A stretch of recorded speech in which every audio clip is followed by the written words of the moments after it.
Good morning, everyone. My hair is literally crazy this morning, but that's because I chopped it all off for fun, I might add. And then I took a shower last night, and I don't know, this is like a weird thing. It's another weird sensory thing of mine, but I don't like to sleep with my hair down, and I know it's like not good for you to like sleep with your hair up all the time and stuff. Well, at least that's what I've been told by many people that know I always sleep with my hair up. But I just hate the feeling of hair on my neck. But last night I decided I was gonna try it just to see. I actually like put in my curl creams and stuff, just to see what happens when I wake up in the morning and how fixable this is. So we're gonna try to fix this so that I can go to work and not look like a crazy person. That's not why I came on here to talk, but you're welcome. I think today's topic, it's another one where I'm kind of winging it because I've seen so many videos and talked to so many people recently, and it's just like another like reoccurring theme in a lot of my conversations, and like in this point of my like healing journey, this theme keeps coming up a lot. And it came up, so I graduated. I always say this to people and they look at me, they're like, can you even graduate therapy? What I call graduating therapy is when I get to the therapy session where we talk for an hour, and at the end of it, she's like, so what have your challenges been this last month? And I'm like, challenges? What? I just told you everything. She's like, yeah, but that was all really positive things. I was like, you're right. She's like, so do you want to book another session? And I'm like, I guess not. Like, I'll go off your lead. I like talking to you, but you're also expensive, so I'm taking another break, but of course I can reach out at any point if I ever needed to again. Sorry, I need a sip of this. And so I graduated again. But she said something also that really made me think about it. I was just talking about like relationships in my life, or like situationships or whatever. She loves that word, by the way. She was like, did you just say situationship? I'm like, yes, I did. I love like that she's like a bit like older, you know? So it's funny that she enjoyed that word, but regardless. I was just talking about them, and I got to a point where I was like, it's okay, because I came to realize like it's literally nothing I'm doing when relationships, friendships, situationships, anything like that, when they don't work out right now for me, it's nothing I'm doing. I just didn't fit into their life at this time for whatever reason. And a lot of the times, especially, I need to fix my hair. I'm sorry, I can't keep talking to you like this. A lot of the times, the number one reason that someone's not going to fit into your life, or you're not going to fit into theirs, is due to like unhealed things, or you're just not at the same page. And for me now, especially because I'm like seeing things from a very different perspective, I feel like it's even harder. So if you're not ready to be a real person, and you're not ready to like commit to actually just being authentically yourself, and you still want to put up those masks, and you still want to, like, of course I still have masks in situations where I need them, but I trust a lot more people now, to let them in a little bit, you know? And I encourage people to be more real and more like themselves authentically. So I feel like if you're not ready to do that, you're not going to want me in your life, because that's what I do. So if you're not ready to like figure your stuff out, because I'll be your number one supporter. Like, you can ask my friends. I will support every single portion of your healing journey. I will be there cheering in the stands for you to figure your stuff out through the good times and the bad times. I don't care if you're so angry that you're punching holes in walls, I'll still be there. I don't care if you're bawling your eyes out in the shower in so much pain, I will still be there. Just like, call me up, I'll be there, you know? Because I literally will support anything that helps you become a better version of yourself. And I think that is why, because Morgan, as we know now, my friend, she kind of like, she was asking me, I think it was last night, maybe the night before, she was asking me, she was like, I just don't understand like how you're so okay. Like, I just don't get it. Like, with everything, you're like, oh yeah, this person just like walked out of my life, but like, whatever. And it's wicked how much just processing your emotions in the time, like when they're actually happening, instead of repressing them, depersonalizing, derealizing, and pretending that they don't exist, it's so much easier to get over them if you just literally let them happen. So it's not like I don't get sad that these things happen. I do. Trust and believe. But I let myself be sad. I let myself wallow in that for a little bit. And then I try to understand the situation. And once I understand it, I'm like, oh, okay. Like, again, I didn't do anything here.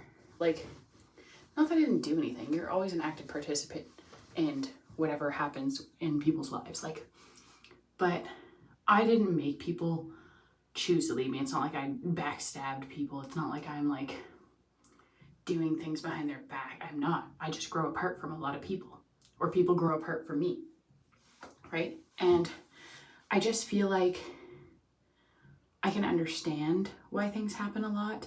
And once I understand, I can accept that and I can move on and I can like focus on being myself again. And no one wants to stay sad for a long time. It's insane now that I'm older and I understand how to like feel my emotions and how to give myself the space to feel whatever I need to feel. Do you know how many times, like how many days my entire life, my schedule was jam-packed. There was no time to feel emotions in any of that. I would just go from one place to the next place, to the next place, to the next place. I didn't have time to talk from one person to the next person to the next person. It didn't matter. There was no time for me to actually just be like, you know what, my body actually needs a nap right now. I'd be like, no, I don't have time for that, so I don't do it. Whereas now, it took me a long time to get here, but now I really try not to let my body feel guilty for what it needs. Like sometimes I get home and I was like, oh, I have so much laundry to do and I want to put it all away. But as soon as I get into my room, I don't feel, it's not like I don't feel like it. Like it's not a lazy thing. It's like if I don't feel well, I used to force myself to do whatever needed to be done. It didn't matter if I was sick. It didn't matter what was happening. But now, if I don't feel well, I'm like, okay, well, I can do that tomorrow. I can do that whenever I have enough energy to do it. Why am I forcing myself to do it now? You know? So I just listen to like what my body needs more and what my mind needs more, and I just let that happen. But I never realized until last night too. I was having a conversation with Zoe and I was saying how we were talking about depersonalization and how the easier route to handle traumatic situations of any kind, if you're able to, the easiest route is to shut it off.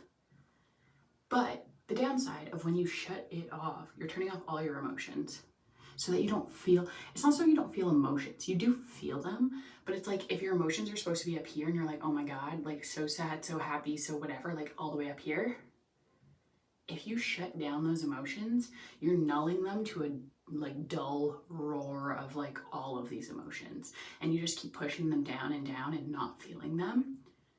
And you're able to continue that way. And it's a common trauma response due to the fact that you need to keep your life going. You need to keep surviving. You need to keep pushing forward. You need to keep figuring things out. So it's a great trauma response. It lets you keep going.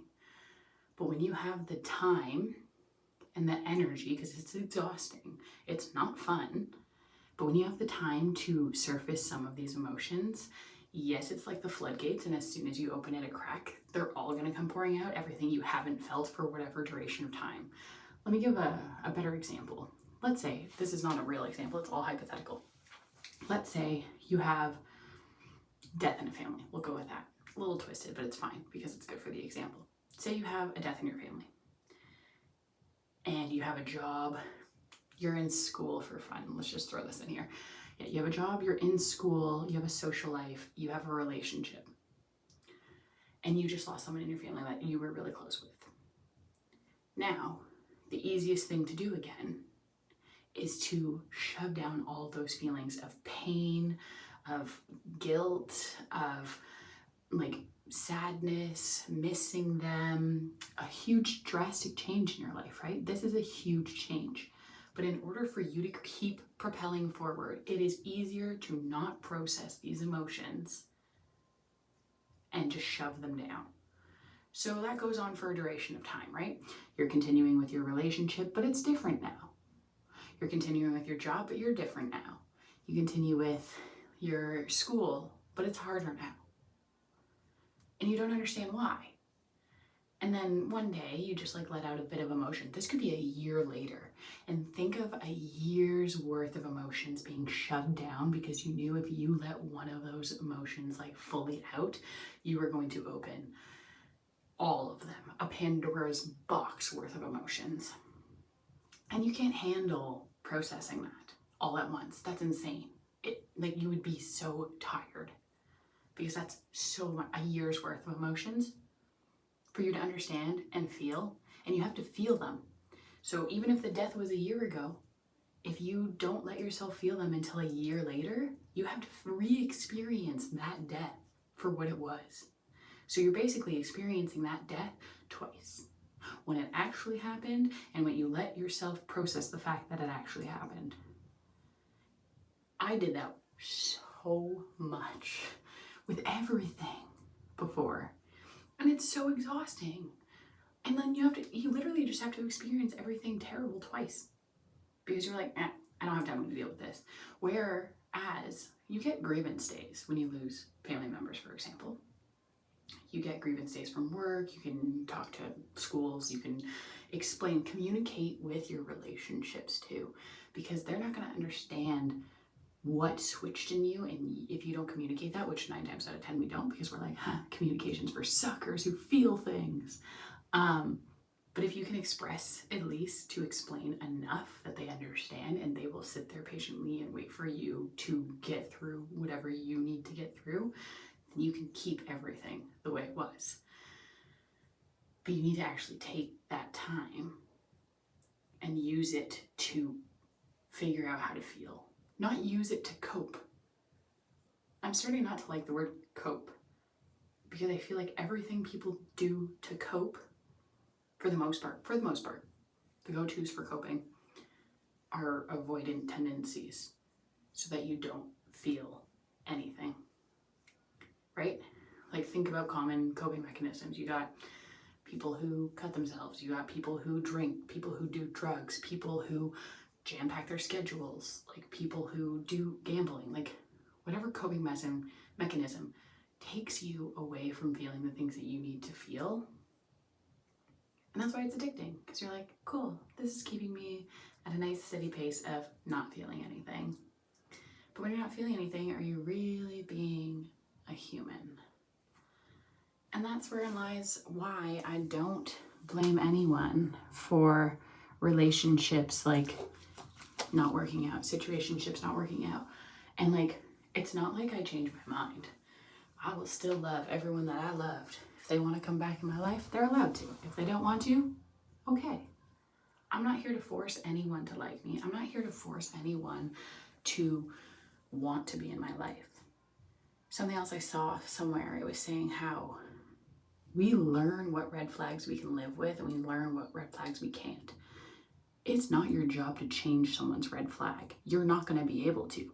That's part of who they are, right? That's just not how it works. You're here to try to find people that their red flags aren't so red to you and you can accept them for that.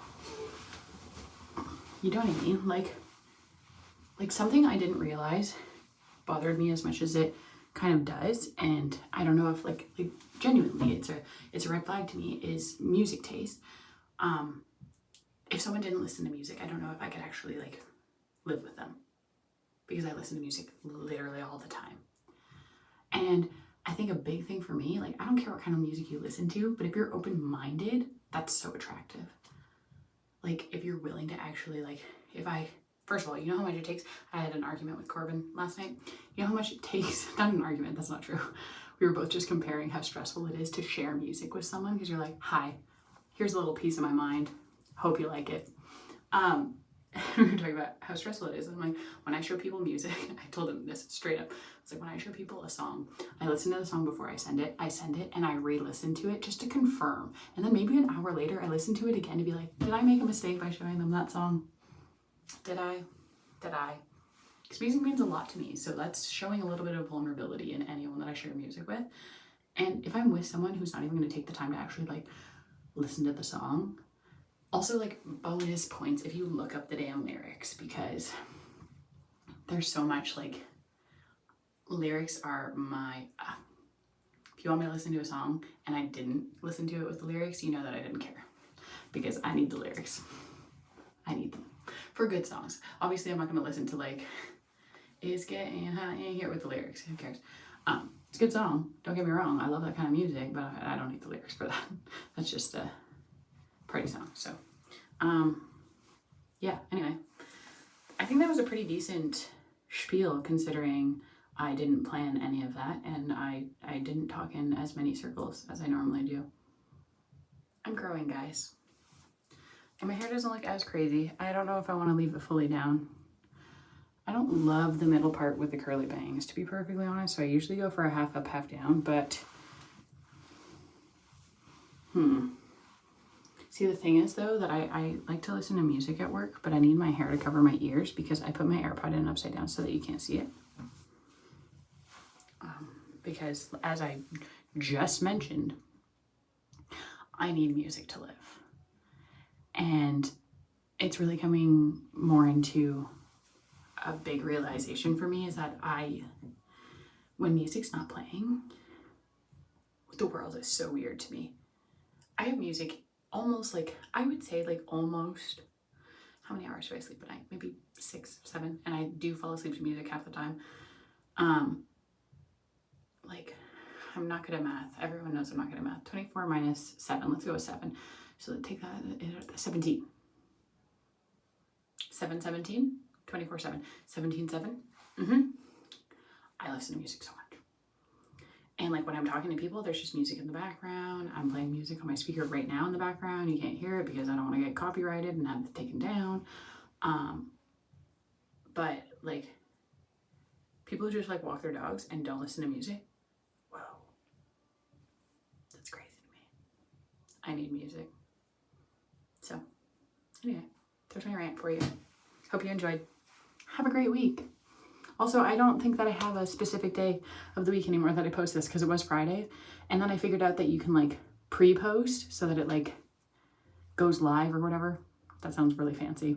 So that it publishes on a certain day at a certain time. And I did that the last like 3 videos, but for some reason last video it didn't work. And so when I posted it for it to like go live on Friday at 1 a.m.